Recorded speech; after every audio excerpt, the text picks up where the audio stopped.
Balabac Islands, the Philippines' final frontier.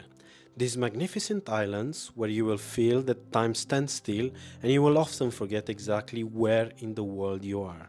A little piece of paradise that looks like a remote heaven in Polynesia or Fiji is still one of those off-the-beaten-path destinations in the Philippines. In this video, we will tell you and show you everything you need to know about visiting Balabac Islands in the Philippines, and we will also provide our honest review if we think it's worth spending the time and money to come here. Let's start with the beginning. Where are the Balabac Islands in the Philippines? Balabac are actually a group of 36 islands, and they are located in the south of Palawan, spread across the beautiful Sulu Sea. They are often referred to as the last frontier of the Philippines because of this remote location. The important thing to know about visiting these islands is that it's very difficult to visit on your own. The entire area is very underdeveloped, most islands are uninhabited, and some of the inhabited islands don't even have electricity, they just use some diesel generators for a few hours a day. How to get to Balabac Islands? To get to Balabac, you will need to fly from Manila to Puerto Princesa in Palawan, and then take a van down to Port Buliluyan, and then hop on a boat to visit the islands. The recommended way of visiting it is by booking a 3, 4, or 5 days long island hopping tour in Balabac Islands. There are several companies that run these tours. We'll link the company we have chosen in the description of this video. We also recommend flying into Puerto Princesa the night before, as the van will pick you up very early in the morning, around 5-6 am.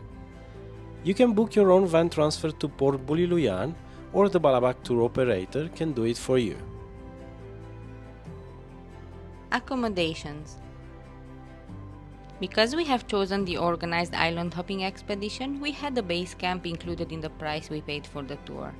The basic accommodation they provide is in tents on the beach. However, for an extra fee you can sleep in one of the bamboo houses, or kubos. For the A-frame kubo or teepee hut, we paid 800 pesos per night.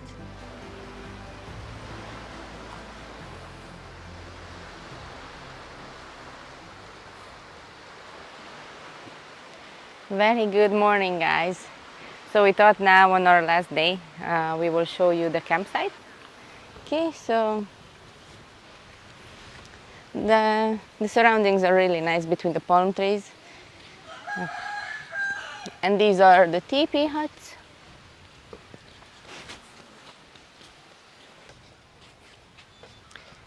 This is where we slept. Forget the mess. Forgive the mess. Let's show you how it looks inside. Yeah, and forget it as well.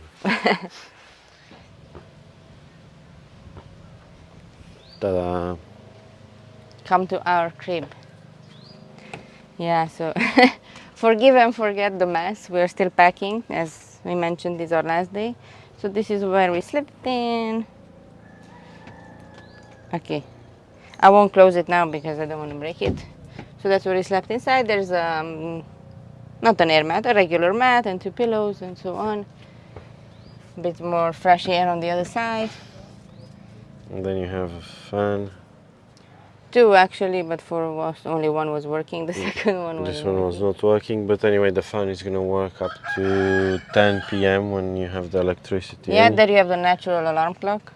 Yeah, and the alarm clock starts around 4. Then yeah, it never stops then. You have some ropes here where you can hang your clothes. Yeah, in basic. Same as yeah, there's a linoleum floor. Yeah, so the sand can stick over here.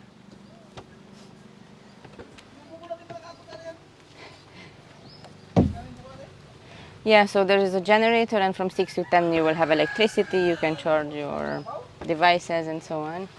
Yeah, in this area you can hang your clothes as well, but there's more space at the back if you need to. Yeah, but that one, when it's full, the camp is going to be full as well. So yeah, that's why you have that one. So we'll show you the bathrooms, look more palm trees.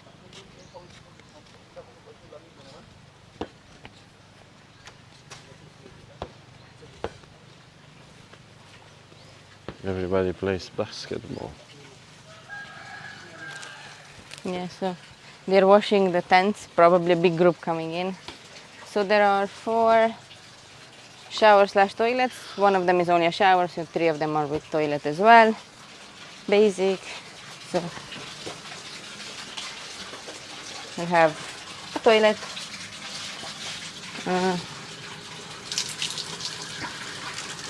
Water.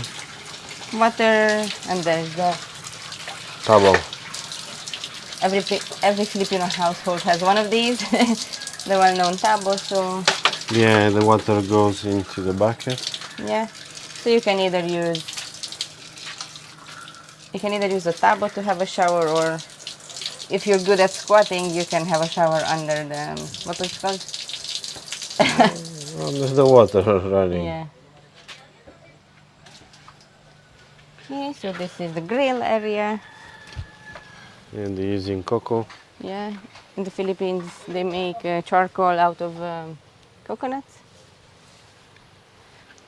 Here is the chismis area. Morning. That over here is the kitchen. And the dining area. The dining. Oh, I hope it's not gonna rain today. Or at least no rough sea. Oh, no rain. Rain is rain, Yeah, but I hate the rough sea. This is our copy. Yeah, we brought this with us. You have instant coffee here, but we like brewed coffee, so there we have it. Thank you, Mendel. Already. Oh, Coffee accident. And there's yeah, the someone's bar. awake. You have Coke, Sprite, whatever. Red Horse, some cup noodles, the classical pork skin. Chicharron. Yeah, and then some chips over there. Toilet paper, anything you need. This is the serving cups, mugs, spices, and hot water. And wash your hands. Often. And there's the sea. And A bit moody and gloomy today, but there's the sea. And the most important question, how much does it cost? The price depends on the number of days you will be staying here and whether you choose a private tour or a group tour. Environmental fees are included, so there are no hidden costs. for a 4 days and 3 nights private tour, we paid 17,000 pesos per person, so 34,000 for both of us, including the van transfer from Puerto Princesa. The price includes 3 meals a day and an afternoon snack. It doesn't include soft drinks or alcohol, but you'll get free water, tea, and instant coffee. If you book a group tour, the price will be a little bit cheaper, but of course you will have less flexibility. Which islands will you visit? Depending on the number of days you choose to spend here, you will be visiting several islands. The itinerary also depends if you are on a group tour or a private tour. On a group tour, the itinerary is not flexible, whilst on a private tour, you can request to stay longer or less on an island. We will now show you all the islands that we visited without going into details. We posted separate vlogs of the detailed itinerary of each day in Balabac, so if you would like to see those, please head to our channel and find the videos there. And if you enjoyed this video, please consider subscribing to our channel. Our first stop was Canimeran Island, where we spent about 1 hour and 30 minutes. This one is one of our favorite islands. When we arrived to the island, we have seen a baby shark. Oh my god, he was so cute. The island is really beautiful. We loved especially the opposite side of where we docked the boat. The majestic coconut trees on this side are amazing. And also the color of the water had a much better reflection during that time of the day. It was so beautiful turquoise. We would also mention that snorkeling around this island was nothing to write home about.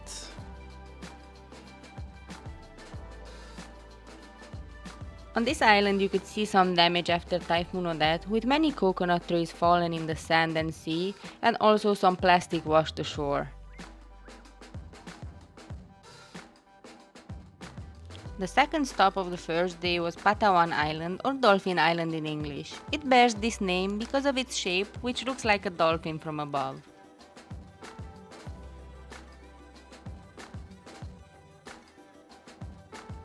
On this island, there was a group of locals building what looks like a vacation home or hotel. As you can see in this video in the background, the house is almost ready, so who knows, it might be off limits by the time you visit. It's important to know that most of the islands in the Balabac group are privately owned, so not all of them are available for public access. Who knows, by the time you visit, Patawan Island or Dolphin Island might be off limits already.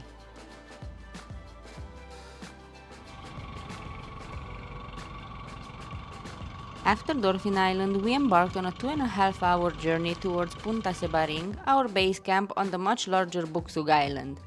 The campsite is run by a local family, and the base camp is used by our tour operator for their tours here.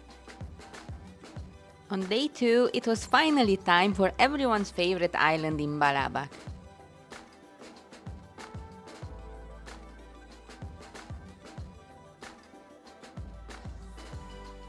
We spent the entire day at the most beautiful island we have ever seen, Onok Island.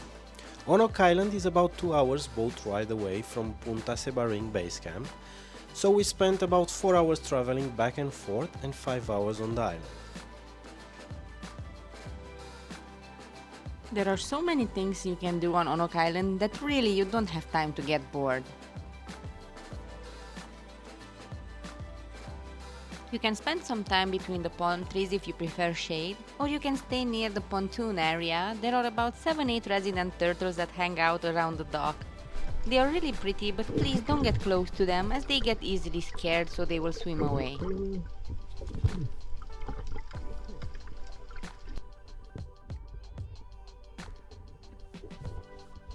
Near the pontoon there is also the Instagram famous kayak that everyone takes pictures with. You can also have some fun and jump into the water from the pontoon. We really enjoyed it.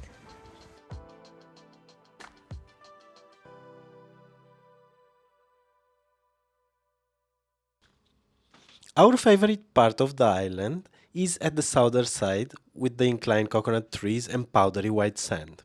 However, please bear in mind that this area is home to sandflies, or knickknacks in their local name, and they bite really bad and you will scratch for many days.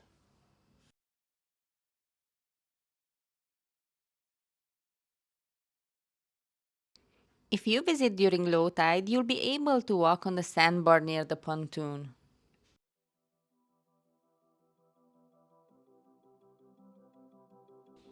Another wonderful thing about Onok Island are the giant clams.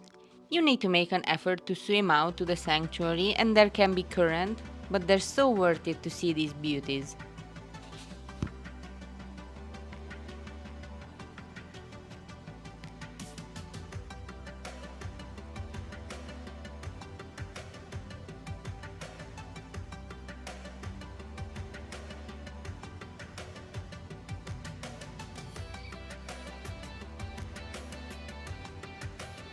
Onok Island will be the highlight of your trip to Balabac for sure.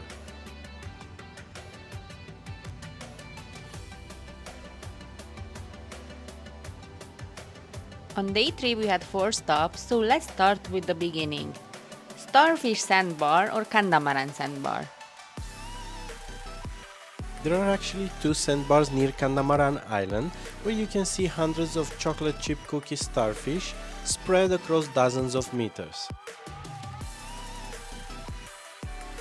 We spent about 40 minutes admiring these beauties, and also the color of the water. It has a special glow here. I would almost say it glitters underwater. Although it's not our first time visiting a starfish colony, we have seen previously starfish sandbar in Port Barton, but there are so many more starfish here that it makes it really hard to leave the island.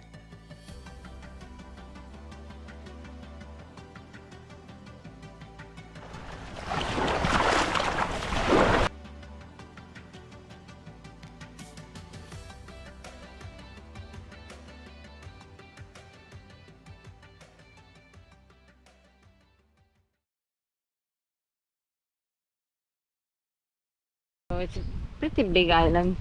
They say it's like over 3.6 hectares. 36 hectares. 36 hectares. Over 36 hectares, yeah. And on the other side it's off limits, so we cannot go and explore. There's development of probably resorts or whatever. Yeah. Yeah, just cocoa trees. And the sound of sea. We only visited Candamaran Island for maybe 45 minutes. It is beautiful, but we can say it's our favorite island in the area. It's definitely worth a visit.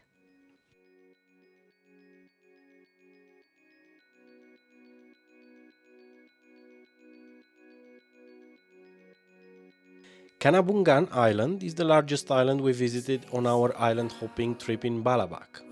This was our lunch spot for the day. We walked on the beach for a while, but we realized it would be taking us a long time to walk around the island, so we gave up and just relaxed under the palm trees. Kanabungan Island is surrounded by a lot of seaweed, so snorkeling was not even worth trying.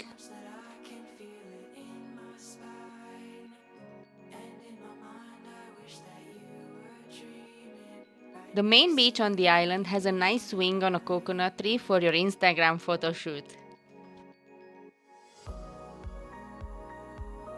Kanabungan Island is pretty as seen from above, but on the ground is not as spectacular as Onok Island or Canimeran Island.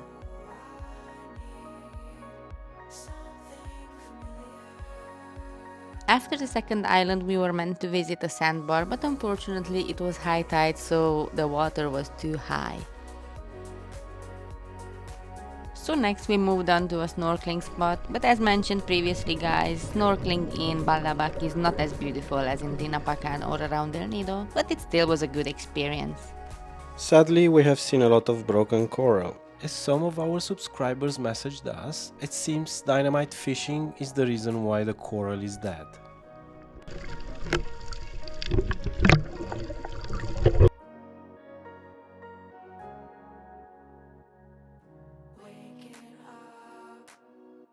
Do the tour guide, boat staff and campsite staff speak English? Our tour guide could speak basic English, so you will have basic information on your tour. At the campsite, some of them speak basic English, but for the moment, overall for us, it was a bit difficult to have conversations with them other than the bare minimum. Note that they are also very shy. The area was not open for tourism until a few years ago, so interacting with foreigners is not yet a usual activity for them. However, the tour guide helped us with taking some videos like this one.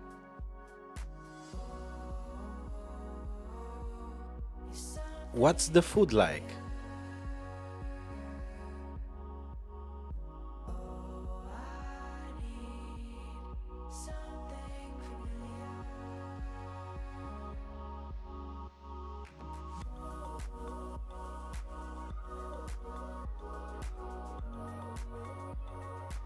Given these are islands, there will be always seafood, which we enjoyed. Fresh fish, shrimp and crabs, all were very tasty.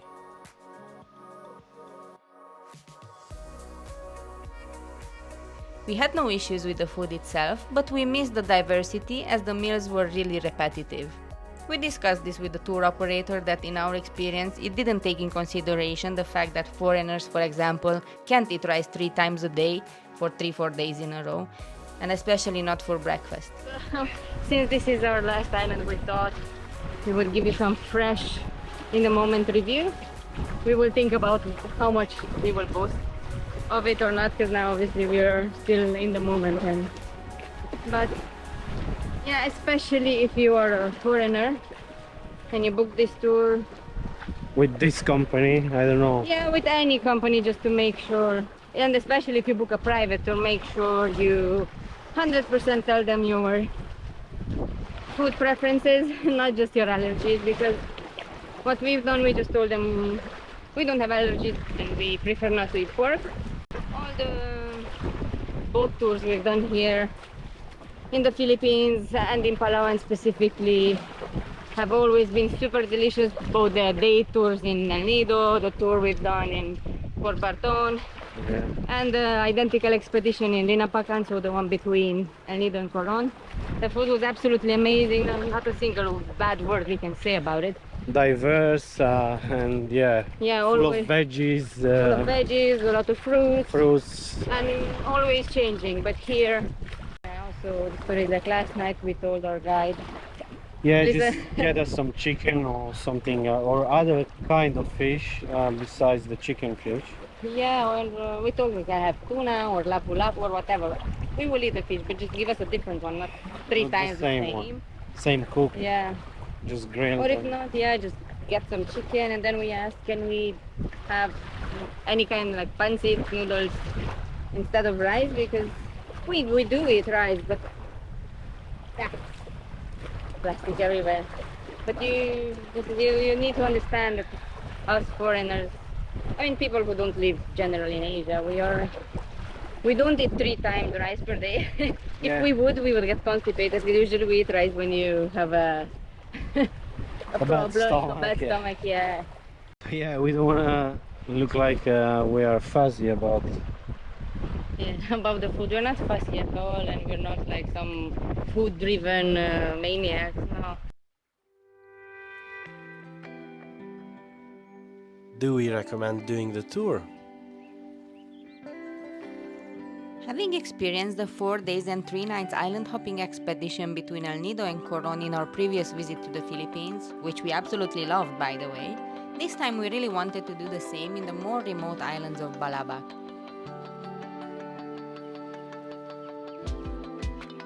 The answer to such question is always difficult because no two people are the same in this world or feel the same about an experience.